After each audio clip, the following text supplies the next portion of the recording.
जाकर हम आयत कुरान निकले हैं, दीन पर मरने मिटने का लिए अरमान निकले हैं। गर जमाना तुला है जान लेने पे तो क्या डरना, हथेली पे सजाकर हम भी अपनी जान निकले हैं।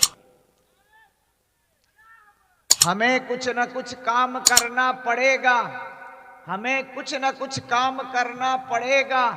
जो ख्वाहिश है जीने की वो मरना पड़ेगा। चढ़ाओ ना यूं दार पे अहले हक को, तुम्हें मसनदों से उतरना पड़ेगा। अगर दीन की हिफाजत अगर जुल्म है तो ये जुल्म एक बार नहीं 100 बार करना पड़ेगा। मुसलमानों संभल जाओ, संभल जाने का वक्त आया।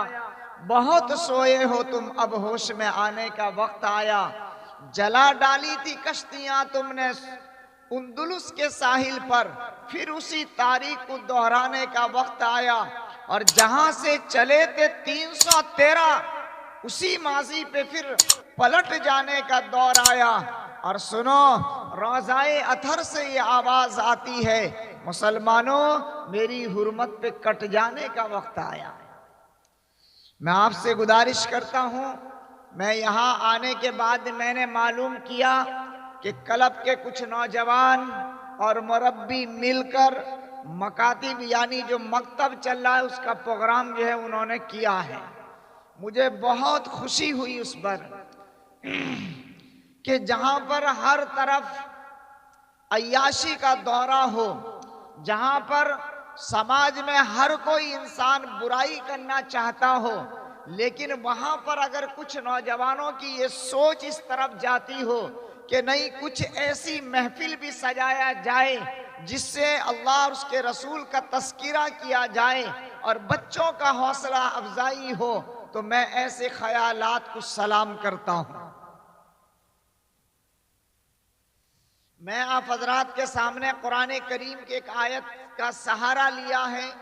मैं इंशाअल्लाह उसी आयत की तफसीर पर और उस आयत के माने और मताली पर कुछ बातें अर्ज कर दूंगा आपसे। मैंने कुरान करीम के एक आयत का सहारा लिया, या अय्युहल्लज़ीना आमनू कू अनफुसकुम व अहलीकुम नारा।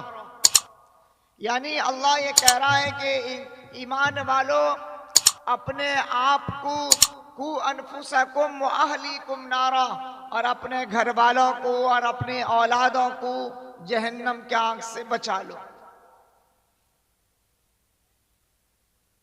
सबसे पहले ना जो अल्लाह मुखातब होकर कहा, कू अनफुसकुम, अपने आप को जहन्नम से बचाओ। एक बात याद रखना,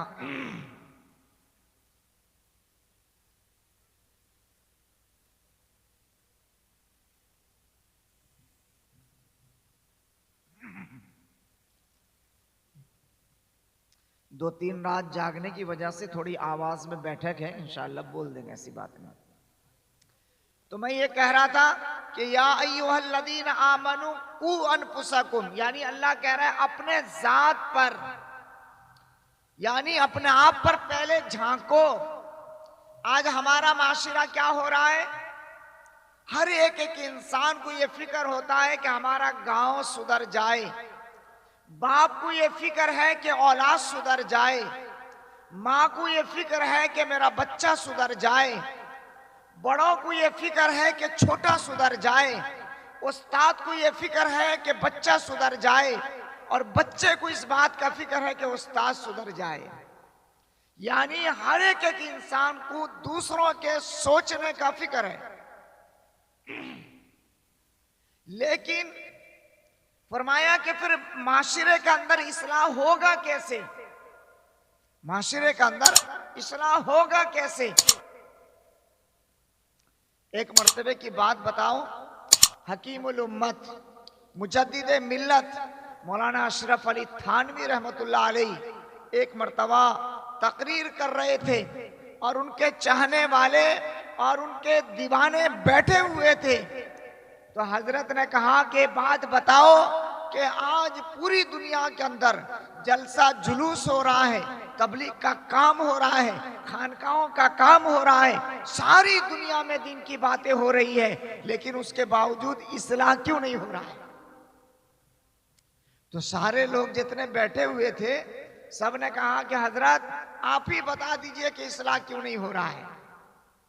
तो हजरत ने बड़ा कीमती जवाब दिया। हजरत ने कहा कि आज जो पूरी दुनिया के अंदर इस्लाह की कमी है वो सिर्फ इसी वजह से है कि हर इंसान चाहता है कि दूसरे का इस्लाह हो जाए, और जिस दिन इंसान अपनी इस्लाह को चाह लेगा और अपनी इस्लाह की फिक्र कर लेगा, इंशाअल्लाह पूरी दुनिया के अंदर इस्लाह ही इस्लाह और पूरी दुनिया के अंदर सुधार पैदा हो जाएगी। भाई ये आपकी आवाज बहुत खींच रही है, माइक वाले बहुत आवाज खींच रही है आपकी माइक।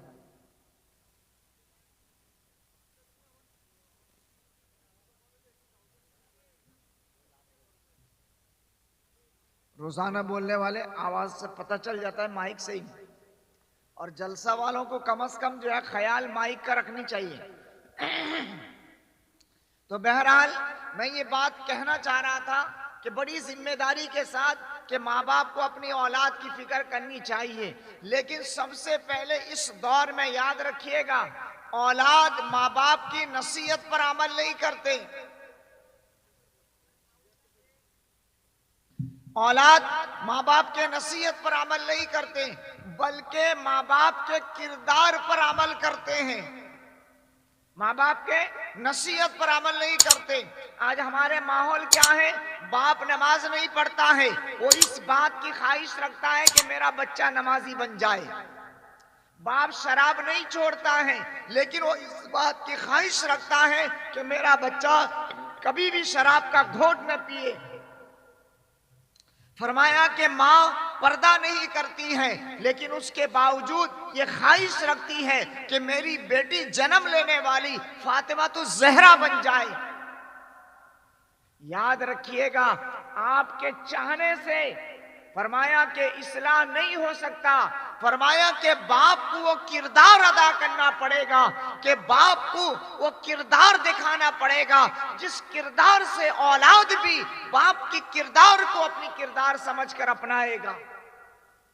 आज हमारे मस्जिदों पे देख लो, छोटे छोटे बच्चे जाते हैं मस्जिद पे नमाज पढ़ने के लिए। आपके यहाँ भी जाते होंगे, अरे बोलो जाते हैं या नहीं? लेकिन शोर शराबा बहुत ज्यादा करते हैं या नहीं जी? आपने कभी गौर किया है कि शोर शराबा क्यों करते हैं?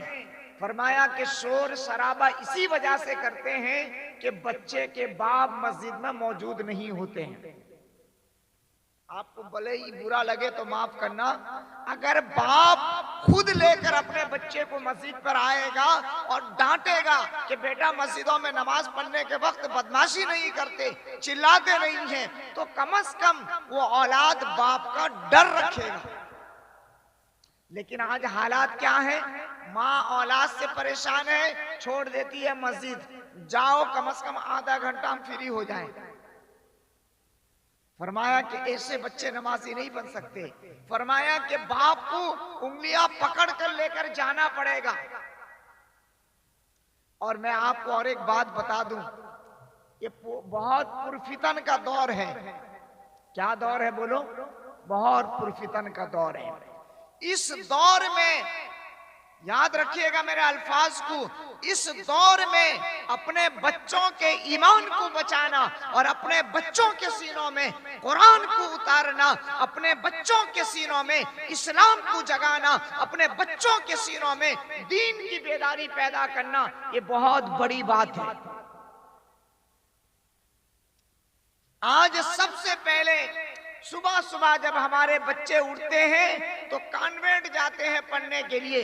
कोई मना नहीं करता है कि आप कॉन्वेंट न पढ़ाओ, कोई मना नहीं करता है कि आप अपने बच्चे को स्कूल न पढ़ाओ, कोई मना नहीं करता है कि आप अपने बच्चे को अंग्रेजी न पढ़ाओ। लेकिन इतना तो ख्याल रखो कि जहां पर आपका बच्चा अंग्रेजी पढ़ता हो, जहां आपका बच्चा शिशु मंदिर में पढ़ता हो, जहां पर आपका बच्चा अंग्रेज के सायों में अंग्रेजी तालीम लेता हो, वहां पर आप अपने इस घर के चार दीवारियों के अंदर वो माहौल तो पैदा करें कि आपके बच्चे के सीने में ईमान बोले, आपके अल्फाज में ईमान बोले, और आपका बच्चा इस्लाम का दाई बन के उभरे, और आपका बच्चा जब बोले तो इस्लाम की हकीकत को बोले।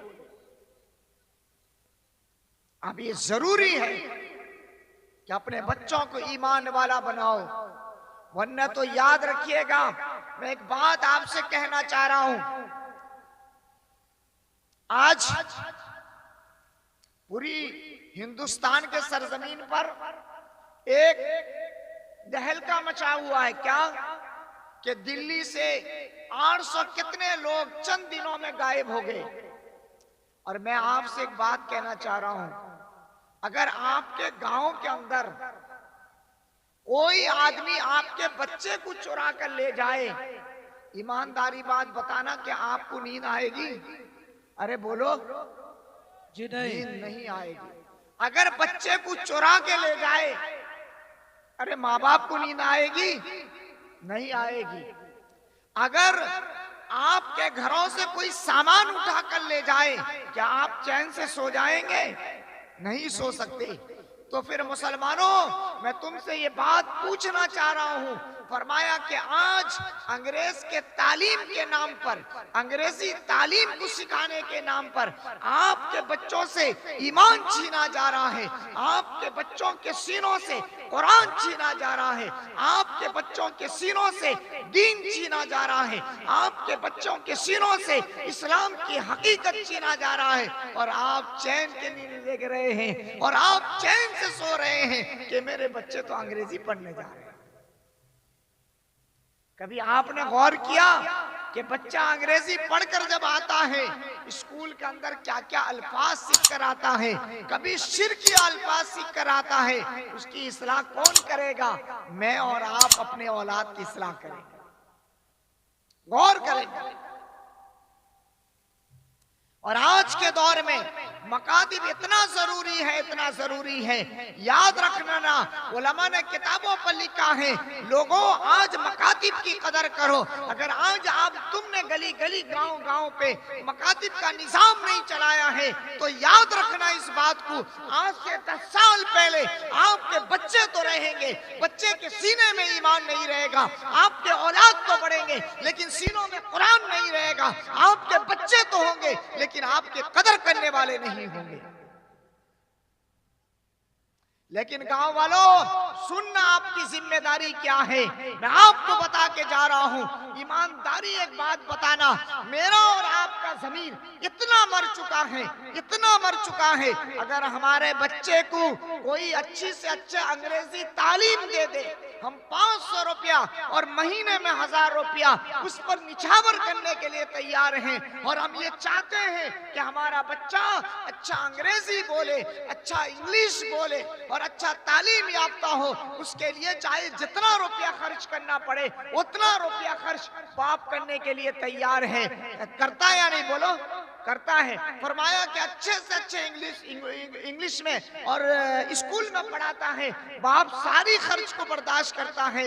लेकिन ये कोई बड़ी बात नहीं है। लेकिन मैं उस बाप से पूछना चाहता हूं कि बता तो सही कि तेरे अंदर ईमानी कुव्वत कितना है, तेरे अंदर ईमानी जज्बा कितना है। फरमाया कि जो तेरे मस्जिद और तेरे गांव के अंदर जो छोटा मस्जिद है, जिसके इमाम साहब तेरे बच्चे के सीनों में कुरान की अजमत, तेरे बच्चों को सीनों में कुरान और ईमान की अजमत सिखाते हैं, जो तेरा अदब सिखाते हैं, अब माँ बाप का अदब सिखाते हैं, इस्लाम की तालीम देते हैं, और ये बच्चों को सिखाते हैं कि माँ बाप के सामने कैसे खड़ा होया जाए, माँ बाप के सामने कैसे बैठा जाए, माँ बाप के सामने कैसे गुफ्तगू की जाए, माँ बाप के सामने कैसे अदब किया जाए। ये सारी चीजें सिखाने वाला इमाम जो हमें और आपने सबसे ज्यादा घटिया समझ रखा है, और इमाम जिसको हमने गुलाम समझ रखा है। ईमानदारी से बात बताओ, क्या कभी हमने उस इमाम साहब से आकर ये बातें कही है कि इमाम साहब आप अब मेरे बच्चे को कुरान सिखा दो, मैं सारी दौलत आपको निछावर कर दूंगा, आप मेरे बच्चों के सीनों में कुरान और ईमान सिखा दो, मैं तुम्हारी घरों की जिम्मेदारी ले लेता हूं। फरमाया कि लोगों, जब तक ये जज्बा पैदा नहीं होगा, मेरा और आपका बच्चा ईमान नहीं सीख सकता। और आज हमारा क्या हाल है? आज हमारा बच्चा अगर स्कूल जाता है पढ़ने के लिए, मौलवी साहब, उसके लिए गाड़ी का इंतजाम, उसके लिए बैग का इंतजाम, उसके लिए टाई का इंतजाम, उसके लिए लिबास का इंतजाम, और उसके लिए वक्त का इंतजाम। यानी माँ आधा घंटा 1 घंटा पहले उसकी उठा की तैयारी करती है, बड़ी खुशामद करती है, और ये कहती है कि बेटा उठ जा, चॉकलेट दे दूंगी खाने के लिए, बेटा उठ जा, कुछ रुपया दे दूंगी, स्कूल ले जाएगा। लेकिन बच्चा स्कूल पढ़ना जा।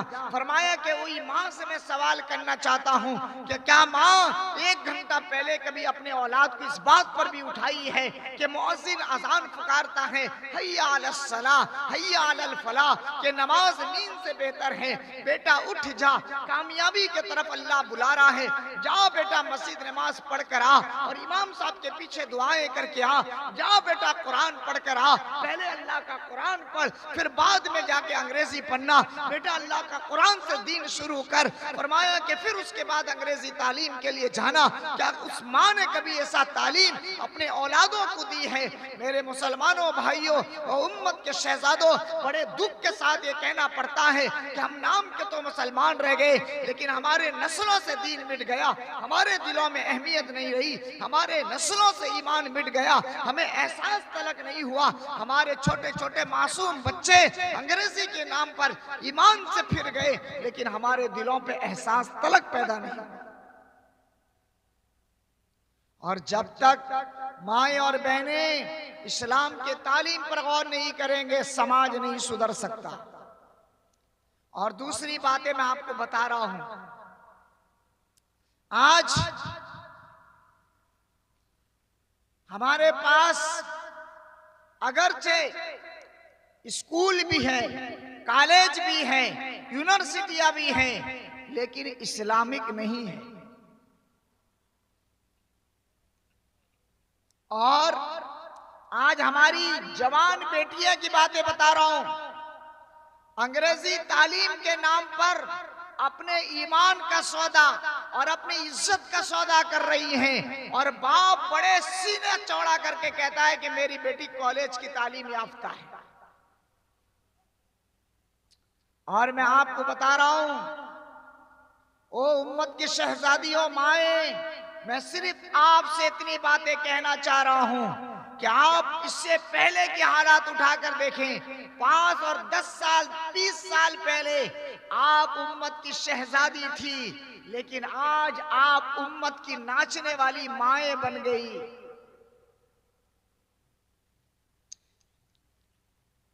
चंद दिनों में थोड़ी सी कड़वी बात बोलने लगा हूं, ये सारा दर्द हमसे सहा नहीं जाता। फरमाया, जब आज से 10 और 20 साल पहले जब हमारे घरों में बच्ची पैदा होती थी, कब बड़ी होती थी और कब बच्ची बड़ी हो जाती थी, पड़ोस को पता नहीं चलता था। लेकिन आज कैसे दौर में हम जिंदगी गुजार रहे हैं कि बच्ची थोड़ी सी बड़ी होती है, सारे गांव और मेलों वालों को पता चल जाता है। ये हमारी बेहयाई की वजह है। और आज हमारी जवान बेटियों का हालत मैं आपको बड़े दर्द के साथ कहना चाह रहा हूं। फरमाया कि जाओ देखो कॉलेज के अंदर हमारी माई और बहनों का, हमारी जवान बेटियों का क्या हालत है। फरमाया कि जींस पहन रही हैं, जवान बेटियां शराब के नशे में मस्त हैं, जवान बेटियां सिगरेटें पी रही हैं, जवान बेटियां नशा कर रही हैं, जवान बेटियां मर्द बनना चाह रही हैं, जवान बेटियां मर्द के मुकाबले में आ रही हैं। बताओ तो सही, जब हमारी जवान बेटियां बेटियां जब जींस पहनने लग जाएं, जब हमारी जवान बेटियों के हाथों में सिगरेट आ जाए, जब हमारी जवान बेटियां नशे की हालत में हो, जब हमारी जवान बेटियां मतलब जो है दौलत के बलबूते पर हाथों में शराब का जाम आ जाए, याद रख लेना उसके गोद में पैदा होने वाली औलाद फातिमा नाम की तो हो सकती है, लेकिन फातिमा तो ज़हरा नहीं हो सकती। और आज हमारे घरों का माहौल इतना खराब हो चुका है कि उस माएं जिनको देखो जो 40-50 साल की, वो भी आज रील पर नाचती भी नजर आ रही हैं। और उनके नाच को देखने वाला कौन है आपको पता है? 15 और 16 साल का जवान बेटा जो उसके बेटे की उम्र का है, वो देख रहा है।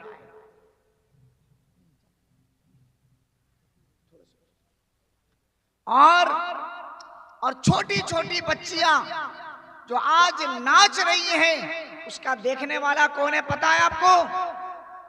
फरमाया कि बूढ़ा जो दादा और बाप का उम्र का, वो देख रहा है।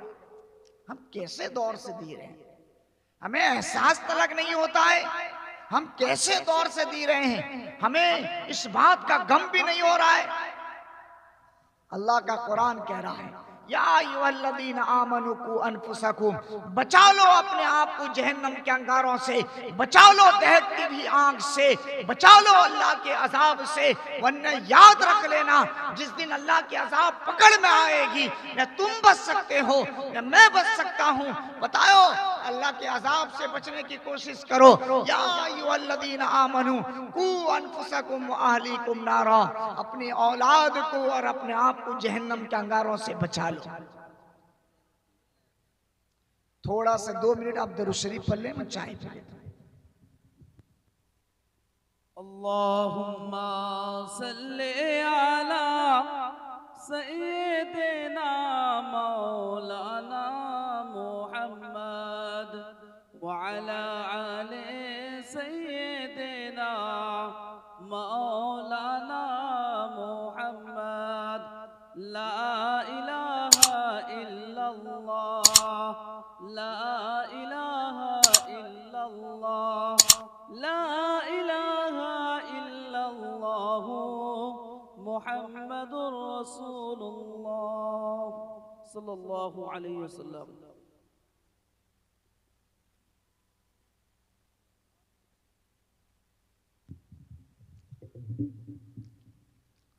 और मुसलमानों, मैं सिर्फ आपसे इतनी गुजारिश कर रहा हूं कि अपनी जो मकतब का निज़ाम है ना, फरमाया कि बेहतरीन जगह आपको अपनी दौलत को लुटाने के लिए है।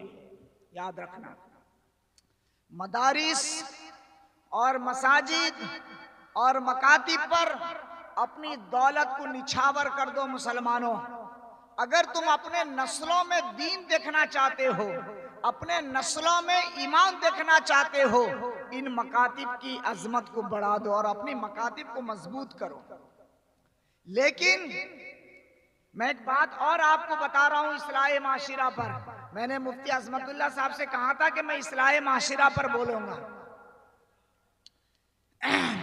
आज हमारे समाज में निकाह बहुत मुश्किल हो रहा है, बहुत मुश्किल, और जिना बहुत आसान हो रहा है, बहुत आसान।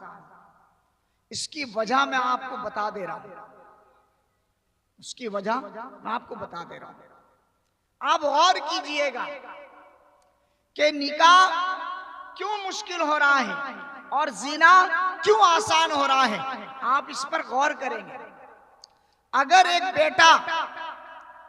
एक बेटा जवान हो रहा है, 20 साल 25 साल का जवान बेटा, अगर वो इरादा रखता है कि मैं शादी करूं, तो सबसे पहले बाप क्या कहता है मालूम है? अभी उम्र नहीं शादी करने की, चुपचाप रहो। और बेटा जब और ज्यादा जिद करता है मैं शादी करूंगा, जब रिश्ते की तय होने की बारी आती है, मुसलमानों सच्चाई बता रहा हूं, समाज की बुराई बता रहा हूं, रिश्ता जब तय होता है, फरमाया कि बाप कभी नाराज, कभी माँ नाराज, कभी बड़ी बहन नाराज, कभी फूफू नाराज, कभी खाला नाराज।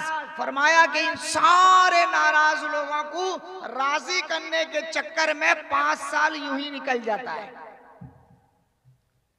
और जब जिना करने का होता है, फरमाया कि न बाप को नाराज राजी करने की जरूरत पड़ती है, न माँ को राजी करने की जरूरत पड़ती है, न बड़े भाई को राजी करने की जरूरत पड़ती है, न किसी बहन को इत्तला देने की जरूरत पड़ती है। एक छोटे से कमरे में तन्हाई की जरूरत पड़ती है। जब तन्हाई होता है तो फिर जिना हो जाता है। और आज हमने समाज में निकाह को इतना मुश्किल बना दिया है कि जिना खुद ब खुद आसान होते हुए जा रहा है। अरे ये सच्चाई है या नहीं, बोलो। और दूसरी बातें मैं आपको बता दे रहा हूं कि आज हमारी शादियां उठाकर देख लो। शादी आज अगर हमारे समाज में अगर एक गरीब अपनी बेटी की शादी का सोच लेता है, कई दिनों तक रात की नींद उड़ जाती है कि अपनी जवान बेटी का जहेज का कहां से इंतजाम करूंगा। आज मालदारों ने अपने फैशन के नाम पर और अपनी अय्याशी के नाम पर और अपने चर्चा के नाम पर और अपने वाहवाही के नाम पर और अपनी शोहरत के नाम पर, माफ करना भगवानपुर वालों, माफ करना, मालदारों ने अपने शोहरत के नाम पर शादी को इतना महंगा कर दिया है, इतना महंगा कर दिया है कि आज गरीब की जवान बेटियां इज्जत नीलाम करने पर मजबूर है, घर की जवान बेटियां सिसकने पर मजबूर है, घर की जवान गरीब की जवान बेटियां सूली पर चढ़ने पर मजबूर है। आज गरीब की जवान बेटियां घरों के साथ गैर के साथ भागने पर मजबूर है। इसका कल कयामत के दिन आपको जवाब देना पड़ेगा कि आपने शादी को इतना कैसा महंगा बना दिया। और आज हमारे शादियों में जाकर देख लो, पता नहीं लगता है कि मुसलमान की शादी है या गैर मुस्लिम की शादी है, मुसलमानों की शादी है या गैर मुस्लिमों की शादी, हमें पता नहीं चलता। फरमाया कि सारा रस्म और रिवाज हम इसी शादी में लगा देते हैं और इतना गुनाह का काम इसी शादी में लगा देते हैं। शादी की क्या क्या बुराई हम कहें। वो एक रिंग सेरेमनी चल पड़ा है अभी, हाँ हमारे उड़ीसा में बड़ी तेजी के साथ, बहुत बोलता हूं उस पर। रिंग सेरेमनी जानते हैं आप लोग, बोलिए। अरे जानते हैं या नहीं? अगर मैं आपसे पूछूं कि रिंग सेरेमनी किसे कहते हैं, आप क्या जवाब दीजिएगा मालूम है?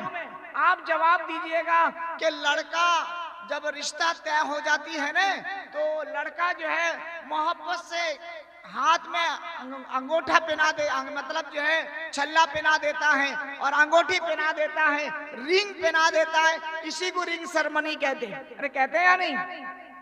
लेकिन नहीं, सुन के जाना भगवानपुर वालों, रिंग सेरेमनी किसे कहते हैं। फरमाया कि रिंग सेरेमनी, मैं आपसे पूछना चाहता हूं, आप बताइएगा।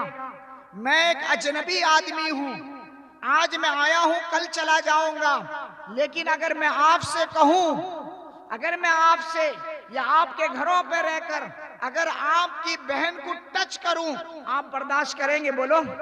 अरे बोलते रहो, जागते रहो, बर्दाश्त करोगे?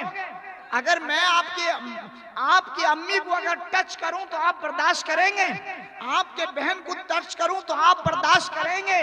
तो फिर मैं आपसे पूछना चाहता हूं कि अभी निकाह भी नहीं हुआ है, वो गैर मर्द है। फरमाया कि बाप भी तमाशा बनकर देखता है, उस महफिल में भाई भी मौजूद होता है। फरमाया कि वो गैर मर्द आता है, फरमाया कि बेटी के जिस्म को हाथ लगाता है और बेटी के जिस्म से लुत्फअंदोज होता है। वो बाप भड़ुआ बनकर देखता है, वो गैर मर्द बनकर देखता है। उस भाई की गैरत मर जाती है, उस बाप की गैरत मर जाती है, उस माँ की शर्म मर जाती है कि बाप भी मौजूद होता है, माँ भी मौजूद होती है, बहन भी मौजूद होती है, भाई भी मौजूद होता है। ये सारे खानदान वालों के मौजूदगी में एक गैर महरम तेरी बेटी से लुत्फअंदोज होता है, तेरी बेटी के जिस्म को हाथ लगाता है, तेरी बेटी को टच करता है और न जाने कितना तमाशा बनता है। तू कहां खो गया है, ये तमाशे को मजा ले लेकर देखता है। मुसलमानों तेरी गैरत डूब बननी चाहिए।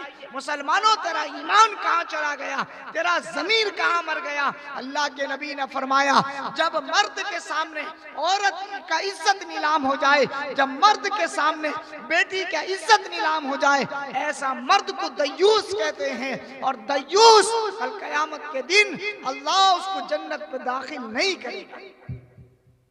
ईमानदारी बात बताओ, ये चीज होता है या नहीं? बोलो, होता है या नहीं? बोलो जोर से। कब हम अपनी शादी को सुन्नत के मुताबिक करेंगे? और मुसलमानों, मुझे शर्म आती है इस बात पर, जब हम शादी का कार्ड लेते ना, उस पे क्या लिखा रहता है? अन निकाह मिन सुन्नती। अरे बोलो, लिखा रहता है या नहीं? लेकिन शादी घर में शादी कराने वाले को लिखना चाहिए अन निकाह मिन बिदाती। क्या लिखना चाहिए? निकाह जो है मेरी सारी बिदात और रस्म और रिवाज के एतबार से मैं कर रहा हूं। क्यों सुन्नत का मजाक उड़ा रहे हो? तुम्हारी शादी में सुन्नत झलकता है? बोलो, क्या तुम्हारी शादी में इस्लामी शादी झलकता है? बोलो। आज तुमने एक एक शादी में करोड़ों रुपया खर्च कर दिया और तुम्हारी गांव की गरीब की बेटियां सी सकती रही। तुम्हारे दिलों पे एहसास नहीं हुआ है। जाओ उस नबी से पूछ कर आओ जिस नबी की तुम उम्मत हो। जाओ उस नबी से पूछ कर आओ जिस नबी के मैं और आप उम्मती हैं। फरमाया कि वो नबी के पास जब दौलतें आती थी, नबी को रात में नींद नहीं होता था। किसी साहबी ने पूछा कि या रसूल अल्लाह, आप बेकरार क्यों हैं, बेचैन क्यों हैं? अल्लाह के नबी ने फरमाया कुछ दौलतें हैं, जब तक मैं गरीबों को तकसीम न कर दूं मुझे चैन की नींद नहीं आएगी। लेकिन आज हम उसी नबी की उम्मती हैं। हमारा पड़ोसी भूखा है, हमारी गरीब की जवान बेटी की जवानी चली जा रही है। आज हमारी जवान बेटियां मस्जिद के दरवाजों पर आकर भीख मांग रखती हैं। लेकिन आज हमें शर्म और एहसास नहीं होता है कि अमीर के नशे में अपने शादी को इतना महंगा बना दिया है। आज गरीब की बेटियां सिसकती रह गई। बोलो इंशाअल्लाह हम अपने शादी में बहुत कम खर्च करके सुन्नत नबवी के मुताबिक शादी करेंगे इंशाअल्लाह। इंशाअल्लाह। और ये शादी का पैसा कहाँ खर्च होनी चाहिए मालूम है? दीनी लाइन पर खर्च कर दो, दीनी लाइन पर खर्च कर दो।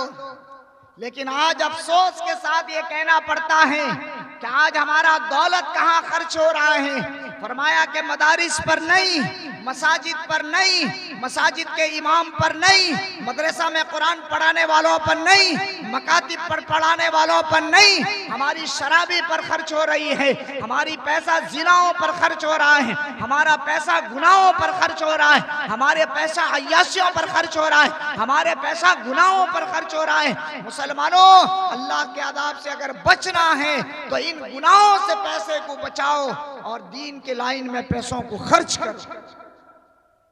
और मैं हिंदुस्तान की बातें कह रहा हूं, मैंने खुद देखा है। मुझे आपके गांव का कुछ अहवाल पता नहीं है, मैं आपके इमाम साहब के बारे में कुछ बातचीत मैंने कही है, लेकिन मैं आपको हकीकत बातें बता रहा हूं। फरमाया कि आज जाओ ऐसे ऐसे मस्जिदों देख कर आओ जो 2-2 करोड़ों की मस्जिदें बना रखे हैं, लेकिन उसी मस्जिद के 4 दीवारियों पर जो इमाम है, जो मेरे और आपके बच्चे को दीन सिखाता है, कुरान सिखाता है, इस्लाम सिखाता है, माँ बाप का अदब सिखाता है, बड़ों का अदब सिखाता है, छोटों पर शफ़क़त सिखाता है, वो आज इमाम गरीब के सब में खड़ा है,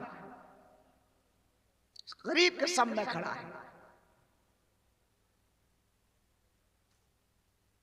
एक बात मैं आपको बताऊं, बड़े दर्द के साथ कहना पड़ता है।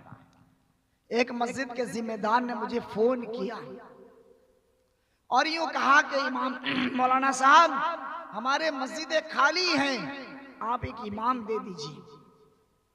मैंने कहा कि क्या तनख्वाह आप देंगे? उन्होंने कहा कि 8,000 रुपया। मैंने कहा कि आपकी मस्जिद बनाने में कितना रुपया खर्च हुआ है? कहा 80 लाख रुपया। मैंने कहा कि सहाबा की जिंदगी उठाकर देखो, सहाबा जो है मैदानों में मतलब जो है जंग के मैदानों में और कच्चे मकानों में भी सजदा करके ईमान का लुत्फ उठाया है। और आज हमारा मिजाज इतना ऐश परस्ती हो गया है कि हम 5 मिनट मस्जिदों पर आएंगे, हमारे लिए फर्श बेहतर होना चाहिए, हमारे लिए एयर कंडीशन होना चाहिए, हमारे लिए पंखे का इंतजाम होना चाहिए। ये सारी चीजें इंतजाम ये 5 मिनट के नमाजियों के लिए होनी चाहिए। और जो 24 घंटा मस्जिदों की देखभाल करे उसके लिए कुछ इंतजाम नहीं। और एक बात मैं आपको बता के जा रहा हूं, आप लोग पहले ये बात बताइए कि आप लोग सुन रहे हैं या सो रहे हैं? जी नहीं सुन रहे हैं। मैं एक बात बताऊं आपको, मेरा एक साथी था, वो बेचारा मेरे प्रोग्राम में हर हमेशा जाया करता था, लेकिन वो हर हमेशा कहेगा कि मौलाना मैं आपका बयान आगे और सामने बैठकर सुनूंगा। अच्छी बात है। और जब बयान सुनना शुरू करेगा और पूरा मजमा जागेगा, वो उसी वक्त सोएगा। मैं उसको एक बार पूछा, मैं बोला कि तुम हर बयान में सोते हो, कहीं बैठते हो सोते हो, गाड़ी में सफर करते हो सोते हो, इतना सोते हो, तुम्हारी नींद नहीं भरती है? तो उसने क्या जवाब दिया मालूम है? उसने कहा मौलवी साहब आप मेरी फिक्र न करें, मैं प्रैक्टिस करता हूँ। मैंने कहा क्या बात? कहता मैं दुनिया में सो कर इसलिए प्रैक्टिस करता हूँ क्योंकि कब्र में हशर तक सोना है।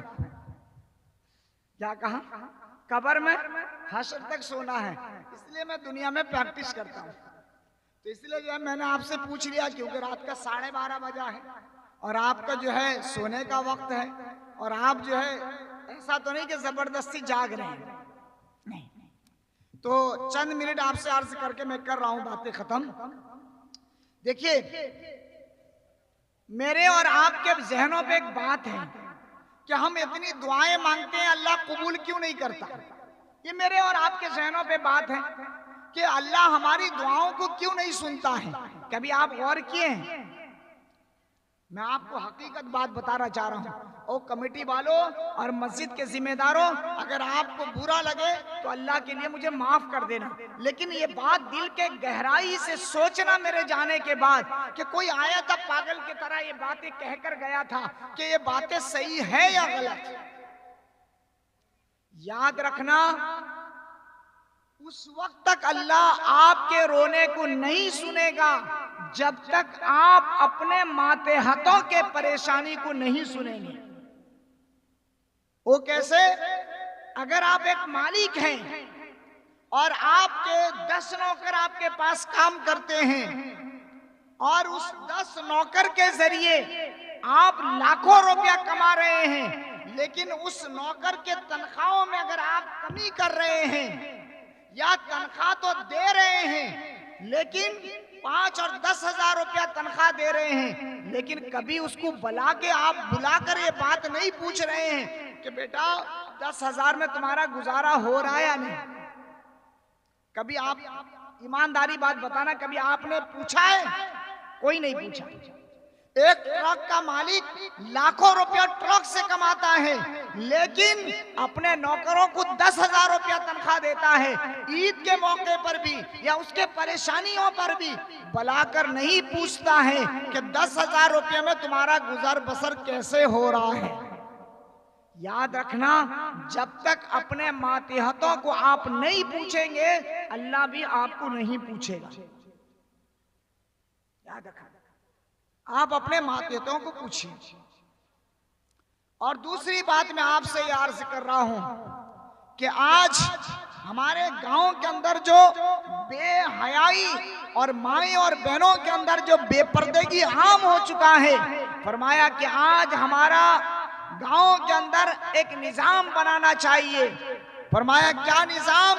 फरमाया कि निजाम इस तरह हो कि हमारी माएं और बहनें किस तरीके से हया के दायरे में रहेंगी, और इस हया के दायरे में रहने के लिए और अपने समाज से जीना को मिटाने के लिए सबसे पहले बाप को आगे आना पड़ेगा। आज सबसे ज्यादा अगर हमारी बच्चियां बेहया हो रही है ना, उसका जिम्मेदार माँ बाप। आप कहेंगे कैसे? छोटे छोटे बच्चे 8 साल 10 साल की बच्चियां हम बगल कट्टा कपड़ा पहनाते हैं। अरे पहनाते हैं या नहीं? हम कभी सोचते हैं कि बच्चे जिस सांचे में हम ढलेंगे उसी सांचे में ढलते हुए चले जाएंगे। जब हम शुरू से उसको बगल कट्टा कपड़ा पहनवाया और फिर बाद में जब बच्ची बड़ी होती है हम उससे उम्मीदें रखती हैं कि उसके जिस्म में पर्दा झलकेगा, कयामत तक नहीं झलक सकता। और मेरी माएं और बहनें, मैं आपसे बातें गुजारिश करके जा रहा हूं कि आज पुरफितन का दौर है और दुनिया बड़ी तेजी के साथ बुराई के तरफ चल रहा है। तो बचा लो अपनी बेटियों को गैरों के से, बचाओ अपनी बेटी को गैरों के चुंगल से। आज हमारी जवान बेटियां गैरों के शिकार हो रही है तालीम के नाम पर। मेरी माएं और बहनें, तरस खाओ इस बात पर और गौर करो कि ये निजाम कैसे बिगड़ा है। फरमाया कि ये निजाम मेरे और आपकी वजह से बिगड़ा है। अगर मेरी माएं और बहनें हया और पाक दामनी वाली होंगी, जब मेरी माएं और बहनों के जिस्म से पर्दा झलकेगा तो याद रख लेना उसके गोद में पैदा होने वाली औलाद भी पर्दा नशीन होगी। जब माएं और बहनें बेपर्दा हो जाएं तो उनके गोद में पैदा होने वाले औलाद भी पर्दा नशीन नहीं हो सकती। और मैं आपसे ये बात कह के जा रहा हूं, ईमानदारियों जरा सोचना है, आज से 10 और 15 साल पहले जब हमारी माएं और बहनें औलादे जना करती थी, 20 और 30 साल पहले, तो उनके गोद में पैदा होने वाले औलाद भी माँ बाप के फरमाबरदार होते थे। उनके गोद में पलने वाले औलाद भी इस्लाम के दाई और शहदाई होते थे और उनके गोद में पैदा होने वाले औलाद भी ईमान वाले होते थे। लेकिन आज मेरी माई और बहनों के गोद में पैदा होने वाले औलाद मेरी माँ बहन को गालियां देने वाले बन गए। आज मेरी माई और बहनों के गोद में पैने वाले औलाद इस्लाम के शहदाई नहीं बल्कि इस्लाम को मिटाने वाले बन गए, नाचने वाले बन गए, इज्जत के लुटारी बन गए, शराबी बन गए, जानी बन गए, जिना करने वाले बन गए, गुनाह करने वाले बन गए। इसका वजह क्या है? फरमाया कि आज मेरी माएं और बहनें नेक नहीं है।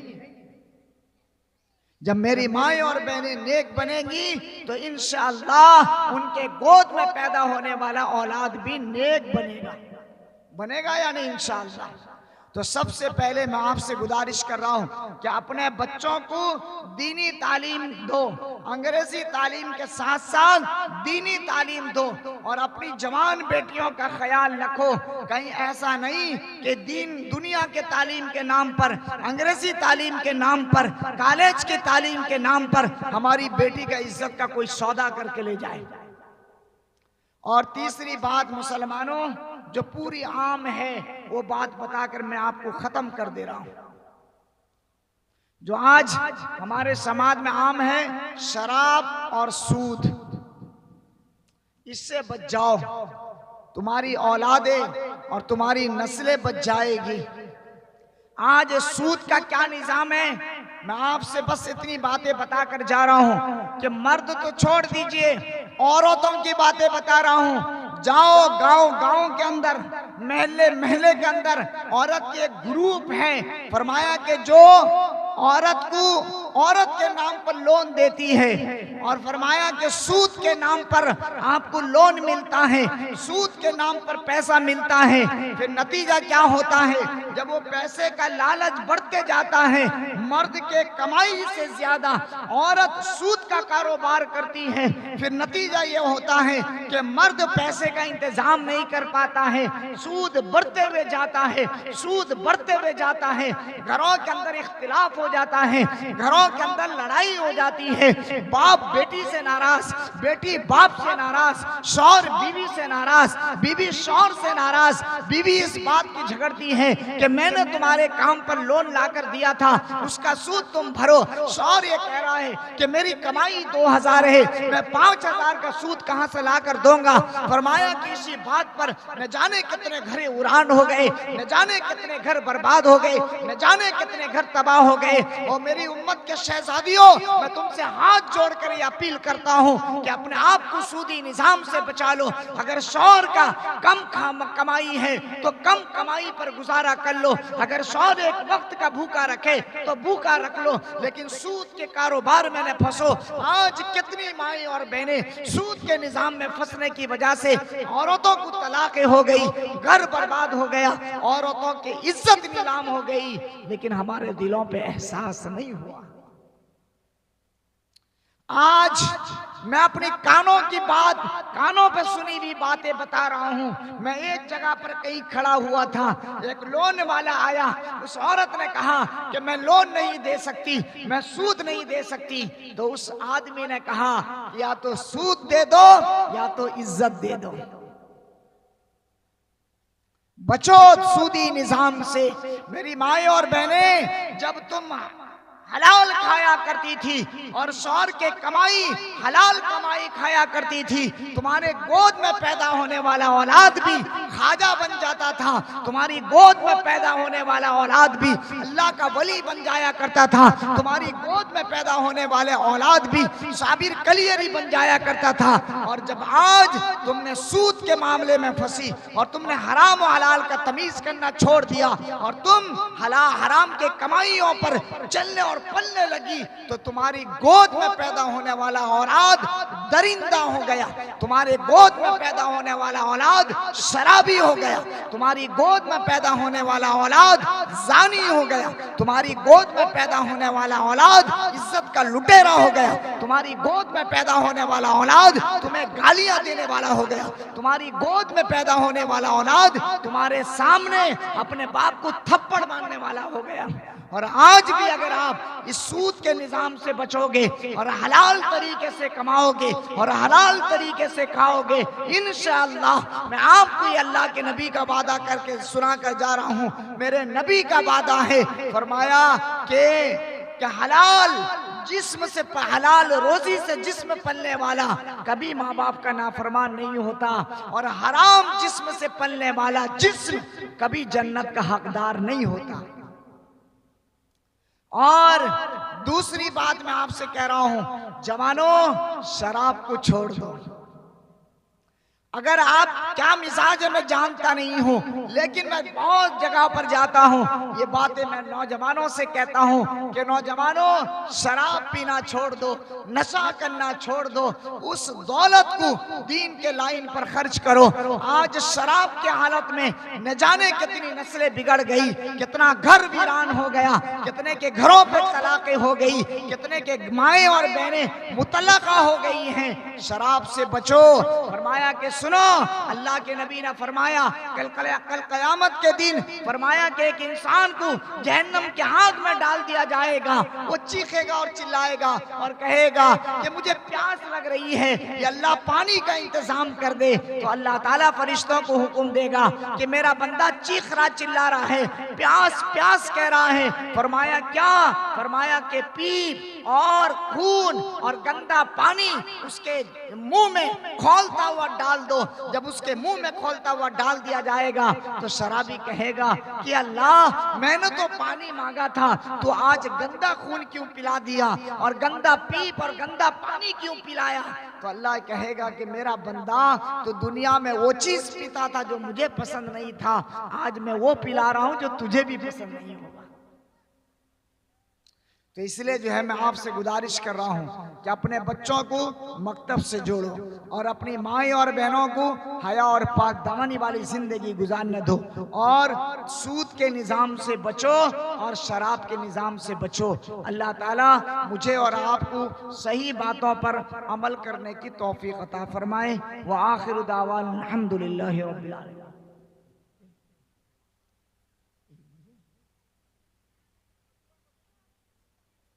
अरे अभी प्रोग्राम खत्म कर दें या 1 बजे? लोगों का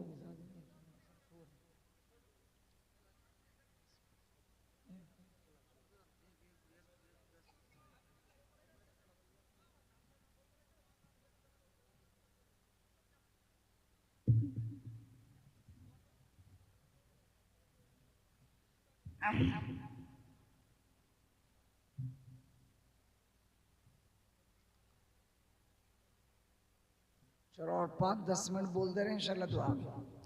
लेकिन जो है मैं इसलिए प्रोग्राम ख़त्म कर दिया कि कुछ लोग जो है नींद की हालत में भी हैं।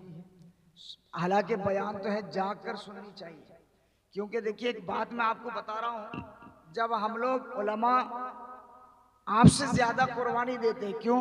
हमको रात जागना पड़ता है, और आप तो एक रात जलसा सुन रहे हैं और हम लोग जो है इसी जलसा के चक्कर में कितनी रातें रोजाना जागते हैं। तो हम भी ख्याल करते हैं कि भाई जलसा जब तक आप जाग के सुनते हैं तब तक अच्छा लगता है, जब नींद का खुमार होता है तो फिर थोड़ा से दुश्वारी होती है।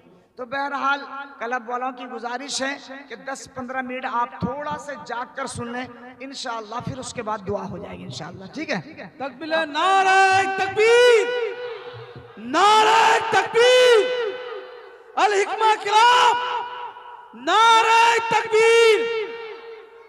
मौलाना निसारुद्दीन साहब, मौलाना निसारुद्दीन साहब, नारे तकबीर।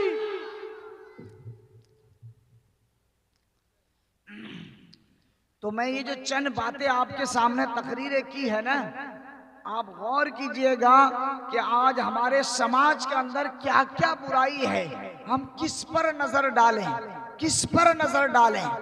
फरमाया कि आज सारा चीज हमारे अंदर बुराई हो रहा है। और एक अल्लाह के नबी का हदीस मैं आपको सुना दे रहा हूँ। अल्लाह के नबी ने फरमाया, यूशकु अन याती अलन नास ज़मानुन ला यबका मिनल इस्लाम इल्ला इस्म। फरमाया कि कुर्ब कयामत का दौर आएगा, जब कयामत करीब होगा, फरमाया कि दुनिया से इस्लाम का नाम और निशान मिट जाएगा, सिर्फ नाम का मुसलमान रह जाएगा। और दूसरा फरमाया कि ला यबका मिनल कुरान इल्ला रस्म। फरमाया कि कुरान मिट जाएगा, सिर्फ नाम और निशान हरफ बाकी रह जाएगा। आज हमारे माशरे में कुरान की क्या अहमियत है मैं आपको बता रहा हूँ। फरमाया कि आज हमारे घर के अंदर जितनी भी सामान है, जितनी भी सामान, फ्रिज, कूलर, वॉशिंग मशीन और मोबाइल, ये सारी चीजें रोजाना इस्तेमाल होती है या महीने में एक बार? बोलो, अरे रोजाना इस्तेमाल होती है या महीने में एक बार? लेकिन अगर कोई चीज साल में एक बार इस्तेमाल होता है वो है अल्लाह का कुरान। बहू आज से 20 साल पहले अल्लाह का कुरान लेकर आई थी और उसी ताक पे रख दिया अल्लाह का कुरान, और 20 साल हो गया, 10 साल हो गया, 5 साल हो गया, आज तक वो कुरान खुला नहीं। और हाल क्या है हमारे कुरान का? जब हम कुरान को बंद करते हैं और मोबाइल को ऑन करते हैं या टीवी चालू करते हैं, फरमाया कि कुरान अल्लाह से कहता है, क्या कहता है? अल्लाह जिस तरीके से इन्होंने मुझे बंद करके रखा है, या अल्लाह उनके जिंदगी को भी बंद कर दे। फिर हालात क्या होता है? तंगदस्ती, परेशानी, ये हालात होता है। और एक बात मैं आपको और बता दे रहा हूं, ये जो हमारे गांव में और हमारे महल्ले में मदरसा होता है, अरे मदरसा होता है या नहीं? ये मदरसा क्यों जरूरी है हर गांव में, आपको मालूम है? मैं आपको बता रहा हूं। पहले जमाने में ऐसा होता था कि आप रात सुबह सवेरे सुबह की नमाज पढ़कर मुसलमानों के इलाके से गुजर जाएंगे, आपको अल्लाह के कुरान पढ़ने की आवाज आएगी। आज से 10 साल पहले अल्लाह के कुरान करीम पढ़ने की आवाज आएगी। और आज अगर किसी के घरों से कुरान पढ़ने की आवाज आ रही है तो हम समझ जा रहे हैं कि इसके घर में या तो बाप मरा है, या तो माँ मरी है, या तो भाई मरा है, या कोई ना कोई मरा है या नहीं? ऐसा बोलो। आज हमारे घरों से सुबह सुबह कुरान पढ़ने की आवाज आती है? और सुनो, फरमाया कि रात के अंधेरियों में अगर आप 12, 1 बजे, 2 बजे निकल जाएंगे मुसलमानों का हालात मालूम करने के लिए, तो मुसलमानों का कोई गुनाह रोए जमीन पर ऐसा नहीं कि जिसको मुसलमानों ने नहीं किया। फरमाया कि रात के अंधेरियों में सारा गुना, शराब नोशी, ज़िनाखोरी और चोरी, बदमाशी, ये सारी चीजें रात को होती है। और फरमाया कि जब ये उम्मत मुस्लिमा सारे गुनाहों पर मुब्तला होती है, फरमाया कि अल्लाह अपने निगाहों से सारी चीजें देखता है। तो अल्लाह ताला के फरिश्ते कहते हैं कि अल्लाह अगर तेरा ये हुक्म हो कि जानी को जमीन फाड़ कर इसके अंदर धंसा दिया जाए, चोरी करने वालों को तबाह कर दिया जाए, शराब पीने वालों को नेस्त नाबूद कर दिया जाए, तो ये फरिश्ते कहते हैं कि अल्लाह ये आपका अगर हुक्म हो तो हम ये सारे लोगों को तबाह हो बर्बाद कर दें। तो अल्लाह का क्या जवाब आता है मालूम है? अल्लाह कहता है फरिश्तों जरा देखो उस गांव में कोई मदरसा है या नहीं। तो फरिश्ते कहते हैं कि हाँ मदरसा तो है। फरमाया कि रात का 3 बज रहा है, 4 बज रहा है, तहज्जुद का वक्त है, उस मदरसा के 4 दीवारी में देखो तो सही कि क्या हो रहा है। तुमने तो पूरा गांव देखकर आ गए कि शराब पी जा रही है, जिना हो रहा है, शराब खोरी हो रही है, चोरी खोरी हो रही है, नशे के हालत में है, ये पूरे गांव तो आपने घूम कर आ गए। फरिश्तों जाओ मस्जिद के 4 दीवारी और मदरसा के 4 दीवारी के अंदर देख कर आओ कि हो क्या रहा है। फरिश्ते आसमानों से आते हैं, मदरसा के 4 दीवारी में आते हैं, क्या देखते हैं? फरमाया कि जहां पर ये उम्मत का नौजवान और उम्मत का शहजादा अपने गुनाहों में मुब्तला है, वहीं पर मेरे और आपके मासूम बच्चे सुबह सवेरे उठकर अल्लाह के कुरान की तिलावत में मशगूल हैं। फरमाया कि सुबह सवेरे उठकर नमाज तहज्जुद पढ़ने में मशगूल हैं, अपनी तोतली जबान से अल्लाह अल्लाह कहने पर मशगूल हैं। फरिश्ते कहते हैं कि अल्लाह हमने तो इस मदरसा के 4 दीवारी से आए हैं। तो अल्लाह कहता है कि फरिश्तों क्या देख कर आए हो? तो फरिश्ते कहते हैं कि मासूम बच्चे को नमाज पढ़ते हुए देख कर आए, मासूम बच्चे को कुरान पढ़ते हुए देख कर आए, मासूम बच्चे को तस्बीह पढ़ते हुए देख कर आए, मासूम बच्चे को तेरा नाम लेते हुए देखते आए। तो अल्लाह कहता है फरिश्तों उन्हीं मासूम बच्चों के सदके में मैंने ये सारे बस्ती वालों को मेरे अजाब से मैंने महफूज रखा है, मैंने महफूज रखा है। जिस दिन ये मदरसा वाले अल्लाह अल्लाह कहना बंद कर देंगे, जब मासूम बच्चे अपनी पतली जबान से मेरा नाम लेना बंद कर देंगे, जब मासूम बच्चे तहज्जुद पढ़ना बंद कर देंगे, रात के अंधेरियों में कुरान पढ़ना बंद कर देंगे, ओ गांव वालों न तुम अल्लाह के अज़ाब से महफूज हो सकते हो न मैं अल्लाह के अज़ाब से महफूज हो सकता हूँ। वरना तो याद रखिए मैं तो खुलेआम ये कहता हूँ कि हमारा ऐसे ऐसे गुनाह हैं अल्लाह कभी माफ नहीं करेगा, लेकिन उसके बावजूद अल्लाह कितना करीम है, ये सारे गुनाहों को देखता है और मदरसा के 4 दीवारियों के इन मासूम बच्चों की कुरान पढ़ने की वजह से ये सारे गुनाहों को अल्लाह माफ कर देता है। तो इसलिए जो है मदारिस इस्लामिया की आजमत और मदारिस इस्लामिया की अहमियत को अपने दिलों में पैदा करो। अगर चाहो तो अपने बच्चों को हाफिज कुरान बनाओ, अगर चाहो अपने बच्चों को आलिम दीन बनाओ। एक आदमी ने मुझे एतराज किया था और यूं कहा था कि मौलवी साहब एक बात बताइए। मैंने कहा क्या? कहा कि ये मदरसा के 4 दीवारी के अंदर जो बच्चे पढ़ते हैं मदरसा, क्या फायदा होता है? बच्चे पढ़ते हैं खाली कुरान रटते हैं, दीन दुनिया का तो कुछ अता पता नहीं होता। फरमाया कि खाली कुरान रटते हैं, कुरान पढ़ते हैं, दुनिया कहाँ तरक्की कर गया और दुनिया चांद तक पहुंच गया, सारी दुनिया तरक्की कर गई और ये मदरसा के 4 दीवारी के अंदर जो है कुरान पढ़ते हैं। उस आदमी ने इतराज किया था, मैंने उसका जवाब दिया था। मैंने कहा बहुत अच्छी बात है, दुनिया चांद तक पहुंच गई, दुनिया बहुत तरक्की कर गई। मैंने कहा कि एक बात ईमानदारी बात बताओ मुझे। उसने कहा क्या? मैंने कहा एक ईमानदारी बात बताओ। मैंने कहा कि आज तक तुम सुबह सवेरे तफरी करने के लिए जाते हो? अरे भगवानपुर वाले सुबह सुबह जाओगे सड़क किनारे घूमने के लिए, वर्जिश करने के लिए जाते हो या नहीं? आप देखे रहेंगे अंग्रेजी पढ़ने वाला और अंग्रेजी तालीम याफ्ता जो अपने आप को समाज का वीआईपी इंसान कहता है, वो भी अपने हाथों में कुत्ते का रस्सी लेकर जो है कुत्ते को घुमाता रहता है। लेकिन मैंने कहा कि आज तक कोई ऐसा बात बता दो मुझे कि इस मदरसा के चार दीवारी में कुरान पढ़ने वाला, मदरसा के चार दीवारी में इल्म दीन हासिल करने वाला और मदरसा के चार दीवारी में हाफिज कुरान बनने वाला, मदरसा के चार दीवारी में मुफ्ती बनने वाला, मदरसा के चार दीवारी में कोई ऐसा आलिम तो मुझे बता दो कि जो मदरसा के चार दीवारी से आलिम बनकर निकला हो और अपने कुत्ते को लेकर घुमा रहा हो। मैंने कहा कि तेरी दुनिया की अंग्रेजी तालीम ये सिखाती है कि माँ बाप को अनाथ आश्रम में डाल दो और कुत्ते को गोद में ले लो, और मेरा मदरसा के चार दीवारी में बनने वाला कुरान ये कहता है कि कुत्ते को घर से बाहर निकाल दो और माँ बाप को सिरों से लगा लो।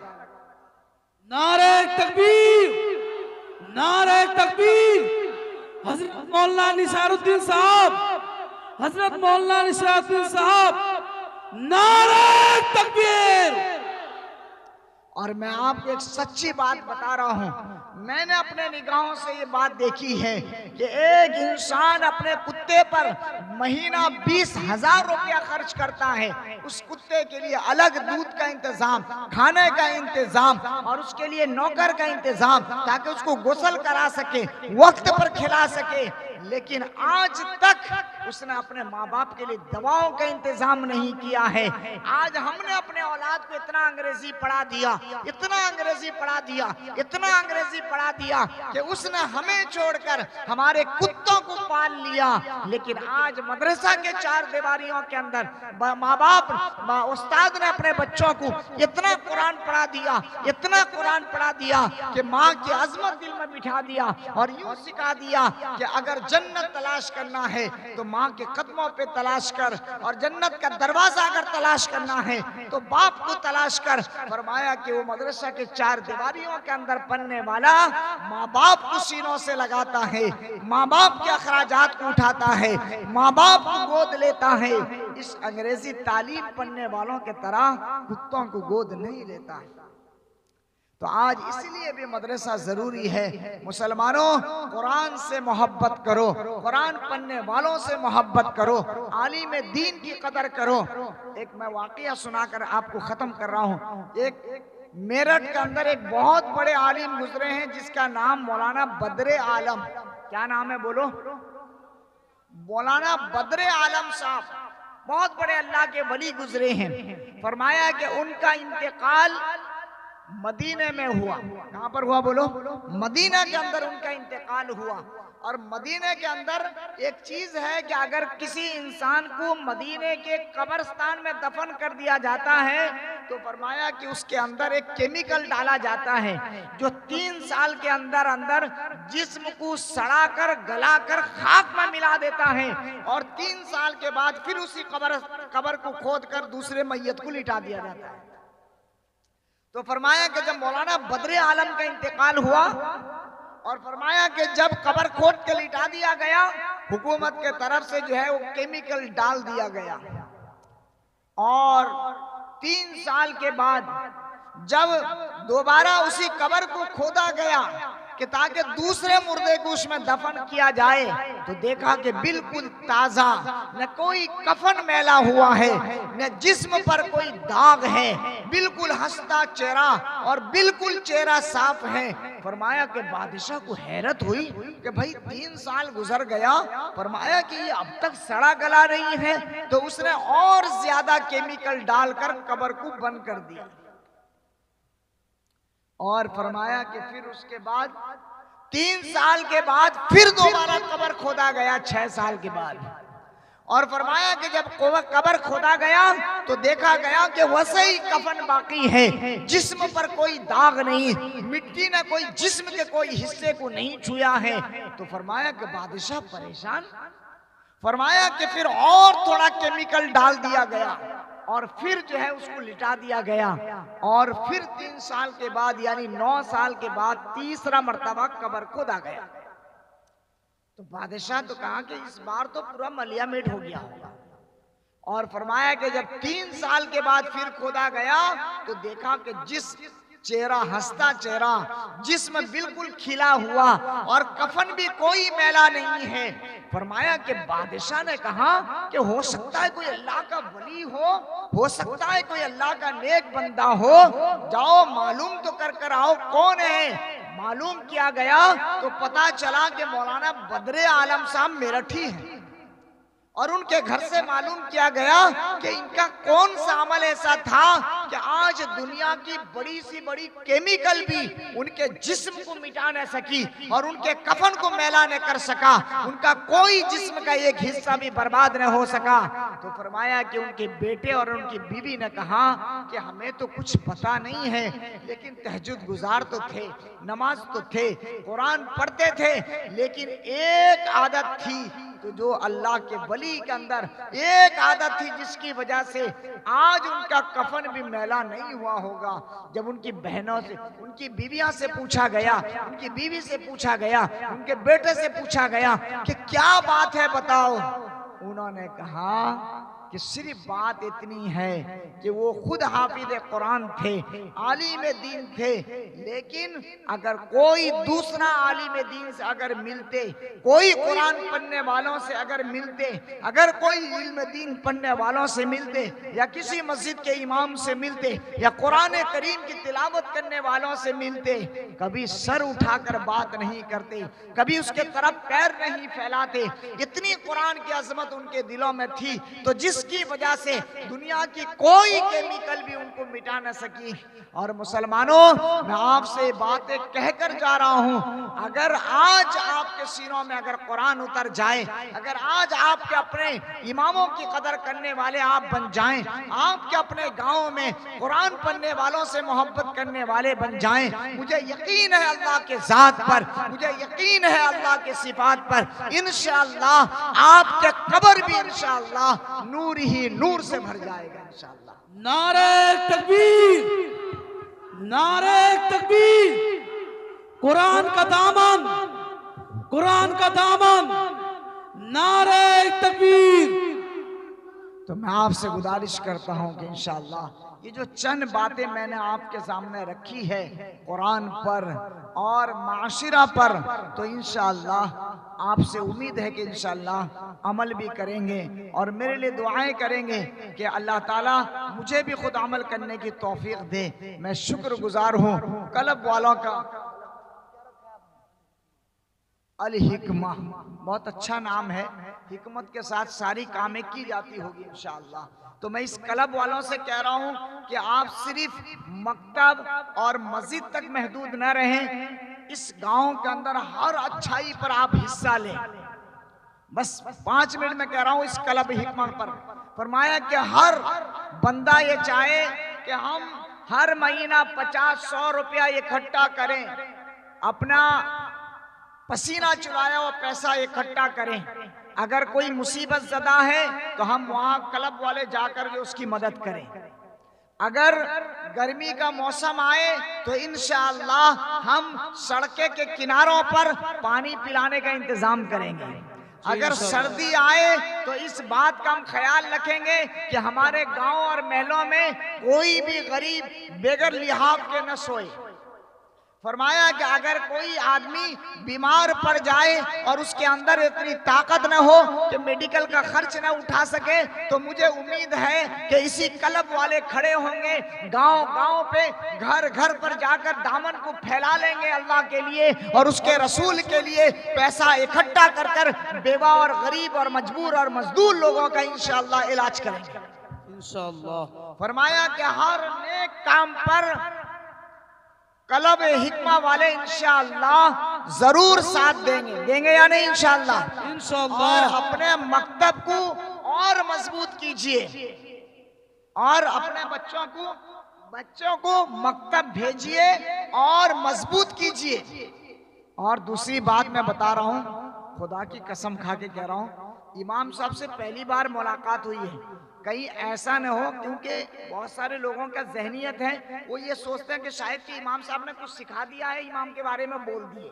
ऐसा नहीं, उन्होंने कुछ नहीं सिखाया, वल्लाह की कसम खा कर कहता हूं। लेकिन मैं दर्द बयान कर रहा हूं आपको कि जब आपका बच्चा मकतब आए ना पढ़ने के लिए, तो आप कम से कम उस बच्चे जो मकतब में पढ़ रहे हैं उन माँ बाप से मैं गुजारिश करता हूं कि आप जरूर आए तनाई में, अपने बच्चों को पढ़ाने वाले इमाम से, मुदर्रिस से हाल हकीकत पूछें कि आपका घर कैसे चल रहा है, आप परेशान तो नहीं है, कभी हदिया दे दिया करो, कभी रुपया दे दिया करो। न जाने हमारे गुनाहों में कितना पैसा खर्च हो जा रहा है। हमारे बच्चों को जो दीन का तालीम सिखाता है, हमारे बच्चे को जो ईमान सिखाता है, हमारे बच्चे को जो कुरान सिखाता है, हमारे बच्चे को जो हमारा अदब करना सिखाता है, हमारे बच्चे को जो तहजीब सिखाता है, हमारे बच्चे को जो तमद्दुन सिखाता है, हमारे बच्चे को जो अखलाक सिखाता है, इंशाअल्लाह हम उसका इतना ख्याल रखेंगे ताकि वो हमारे बच्चे के तालीम का ख्याल रखे, हम उसके घर का ख्याल रखेंगे इंशाअल्लाह।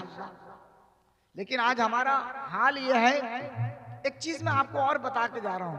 देखिए, मेरा नाम निसारुद्दीन है, ये जितने लोग बैठे हुए हैं ना, सच्ची बात बता रहा हूं, शायद कि मैं कुछ लोगों को जानता होऊंगा, लेकिन आप लोग भी मुझे नहीं जानते होंगे कि मैं कहाँ का हूँ, कहाँ हूँ। कल सुबह आप मालूम करेंगे मुफ्ती अजमतुल्लाह साहब से, पता चलेगा कि 3 बजे गाड़ी से वो चले गए।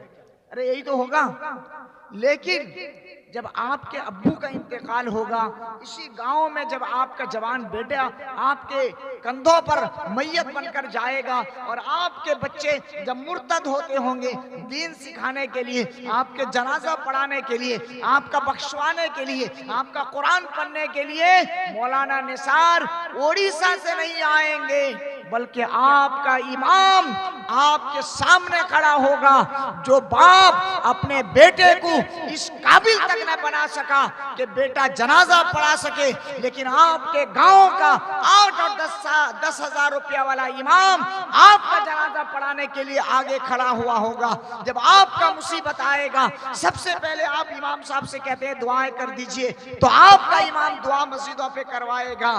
तो आप मौलाना निसार निजामी से ज्यादा आप अपने इस इलाके के उलमा से मोहब्बत करो, आप अपने इलाके के उलमाओं से मोहब्बत करो, आप अपने इमामों का ख्याल रखो, ताकि तुम दुनिया से जाने के बाद तुम्हारा ख्याल रखा जाएगा इंशाअल्लाह।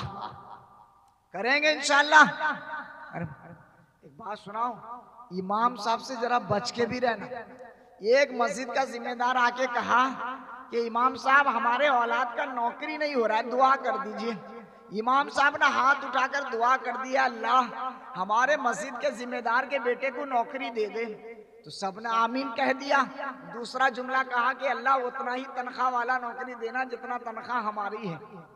मामला वहीं ठप। सदर साहब नाराज, जिम्मेदार नाराज। अरे क्या उल्टा आपने दुआ कर दी, बात समझ रहा नहीं। तो इमाम साहब ने कहा कि क्या हुआ भाई, आप लाखों की उम्मीदें रखते हैं और हम 8,000 में। भाई हम भी तो 8,000 में गुजारा करते हैं, तुम्हारा बेटा भी तो गुजारा कर सकता है। मौलवी साहब सोच को आगे बढ़ाओ, बात समझ रहे हैं या नहीं। जिस तरीके से आप ये चाह रहे हैं कि हमारा बेटा लाखों रुपया कमाए, तो फिर मैं आपसे ये गुजारिश कर रहा हूं कि आपका सोच भी इस तरीके से होना चाहिए कि हमारा इमाम गांव का शहजादा बनकर रहे, हमारा इमाम आला क्वालिटी के गाड़ी में चढ़े, हमारा इमाम आला मकान पर रहे, हमारा इमाम आला आला कपड़ा पहनकर जिंदगी गुजारे। हमारा इमाम हमारा शान है, हमारा इमाम हमारी जान है। फरमाया कि लोगों, अगर आपका इमाम अली शान होगा तो शान के साथ अगर दीन की खिदमत करेगा, इंशाअल्लाह आपके रोजगार में भी अल्लाह खूब बरकतें देगा इंशाअल्लाह। जाग रहे हैं तो इंशाअल्लाह कौन कौन साथ देंगे।